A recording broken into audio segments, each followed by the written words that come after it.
Comedian Dave Chappelle has been getting a little more involved in politics. So he's been campaigning with Ben Jealous for governor in Maryland. And now he was on CNN with Jon Stewart discussing his thoughts on Trump. And he made some interesting comments around Trump and Russia and racism. Watch.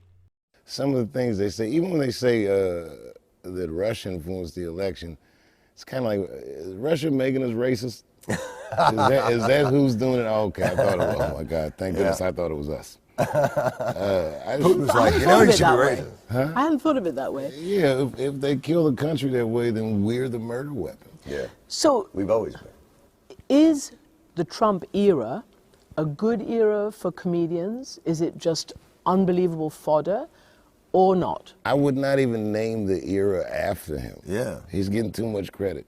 Well, he's the president? He's not making the wave, he's surfing it. Yeah. They were the energy's always been there. All he does is sing those people's greatest hits. Build a Wall, all these things we've heard before. He just sings all the songs. He's the only one that has been brash enough to do it. All right, so I think Dave Chappelle makes some great comments here.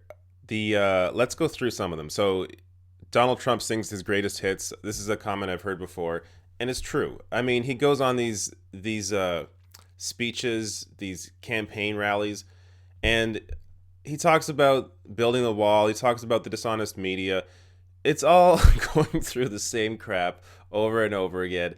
And it's really, the way I've described it before, and I've heard it described this way from other people as well, is it's like therapy for Trump. Those Trump rallies are his version of therapy. He goes there, he has an hour, and he just vents. And the people listen.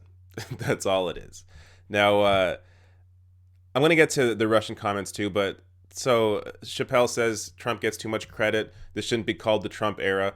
And in a way, he's right. I mean, this whole Trump era is really just because of the existing issues that were already there before Trump got in. Trump which has been said many times, is just a symptom of the problem. This racism, this xenophobia, this economic anxiety, which I don't think is as large of a portion of his base as maybe we once thought it was. But all of these issues were already there. And he really just speaks to the racism, the bigotry, the xenophobia. He doesn't really speak to the issue with the establishment and wealth inequality. He pretended he did before the election, but he never had any solutions. A lot of his voters fell for it, didn't realize that until he was actually in. But now that Trump, has been here for 2 years, has done what? Cut taxes for the rich, has deregulated the EPA and other industries. I mean, what has Trump done for the people? Trump is just a fake populist, and he continues to show that. Now, other things mentioned here. So I guess the main point here, or the main quote that people are pulling out of this, is that Dave Chappelle saying, "Did Russia make us racist?"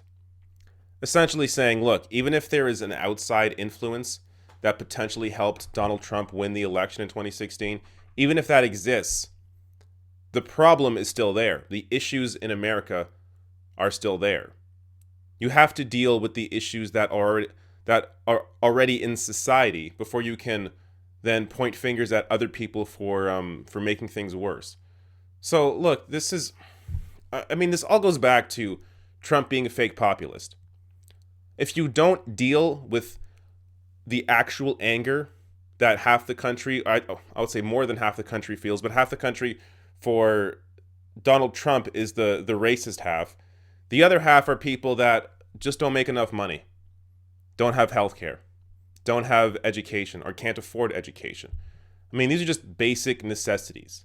The government should be there to facilitate a community, a society that benefits the vast majority of people. So if your government is not doing that, and the American, the government of the U.S., for the past 30 years hasn't done that. It's all given into, or they've consistently given in, whether it was under Reagan, under Clinton, under Bush, under Obama, constantly given in to corporate pressure, to big money, to lobbyists. They haven't been there to serve the people. Now, just to get back to the racism part, because that is the main focus of Dave Chappelle's comments here. So, an obvious example of the racism that Trump is working on or exploiting is the caravan of asylum seekers that are coming to the U.S. border. Now, these sorts of caravans happen all the time. I mean, there's been other stories just like this one, and then people seem to forget about it because nothing actually comes out of it.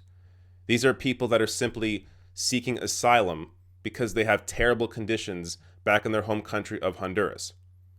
Now, Trump has turned that into this idea of people coming here to invade the country. I mean, and he's throwing in ideas like they're members of ISIS might be in this caravan. I mean, just complete bullshit. It's all done as a way to work on fear to get people to vote for Republicans in the midterms. But there is no actual proof behind any of his claims. So that is the more obvious example of racism in America. But a less obvious example is how organizations tend to operate around the sort of white establishment that has had control since the beginning of the country.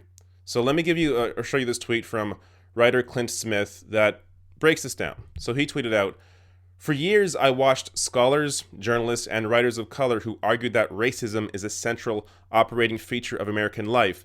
And for years, I watched their work not taken seriously. People were denied tenure, left out of newsrooms, and passed over for fellowships. Careers suffered." Now, this is an example of the racism that we don't really see. It's not as obvious as people freaking out about a caravan of migrants from Honduras. So this sort of racism is embedded in the system. It's embedded in these organizations that, because they've always had white people at the top of these companies or these organizations, they don't want to be challenged. They don't want their power to be challenged because whether they realize it or not, it makes them feel like they have not earned where they are. So this is what I try to communicate to people because it's hard to really get across. Everybody works hard. Everybody tries. Everybody thinks that their life isn't hard. And everybody is right because in their own minds, they have done a lot of work. They have tried. They have struggled. That's all true. But at the same time, you have to understand there's a system in place that disproportionately works against people of color. Now, it's not always intentional, but our inability to deal with that broken system has led to this society where these organizations have, in some ways unknowingly, pushed down challenges to that existing system. So when you don't deal with the broken system that exists, it then creates this outlet where they become angry and they want to break up the establishment. They want to destroy the system because it's pushed them down their entire lives. And that goes for whether you're, a black person trying to get tenure in a university, or whether you're just a poor white person that can't make it in the existing system because you don't have a wealthy family member that got you into that, whether it was a college, whether it was a job, a workplace. So you have to sit back and understand how the system has pushed down on people and how that can then lead to an outlet where people are then pissed off at that system and aren't always necessarily sure why they're angry, but they're angry because they haven't succeeded. Now, another aspect of this racism that really isn't dealt with properly, and that's how social media has really enabled white nationalism to flourish. So let me give you an example of this. So I saw this tweet online, and it perfectly encapsulates how social media should be dealing with racism. So places like Twitter or Facebook, this is how they should be dealing with it, but they're not. So this is an example from, so this tweet was from Curtis's Reanimated Corpse, who tweeted out this message from a a community at rpg.net. So let me give you the actual context. So this is the original post from codename Omega. This is exactly the problem, in my opinion. The problem I find with a lot of people who call themselves progressives online is that they seem to think the only strategy worth doing is to ostracize people whose values are antithetical to their own, rather than discuss it with them or accept that some people just have different views.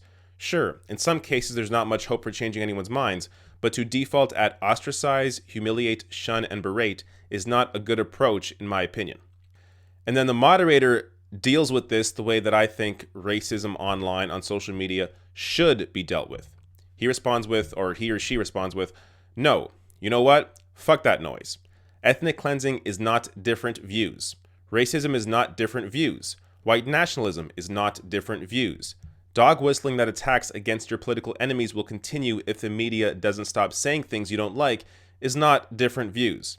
Putting children in cages is not different views. This is not an argument over tax rates or the proper role of government in education. This is an argument about who will be allowed to exist in America. Get the fuck out of this thread. Don't post here again. So this is an example of how I think racism, this whole free speech issue, should be dealt with.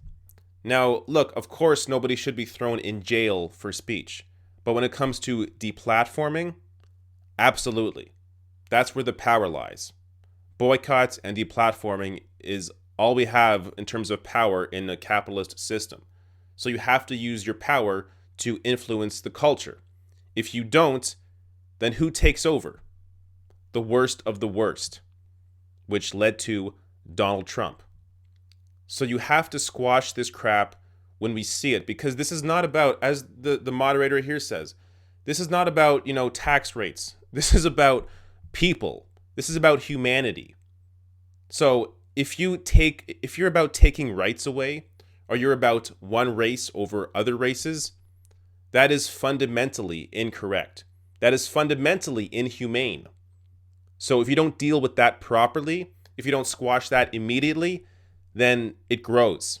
Because all of these people need, these racists need, are people to feel emotional and angry about their own situation. And they need an enemy, an outlet.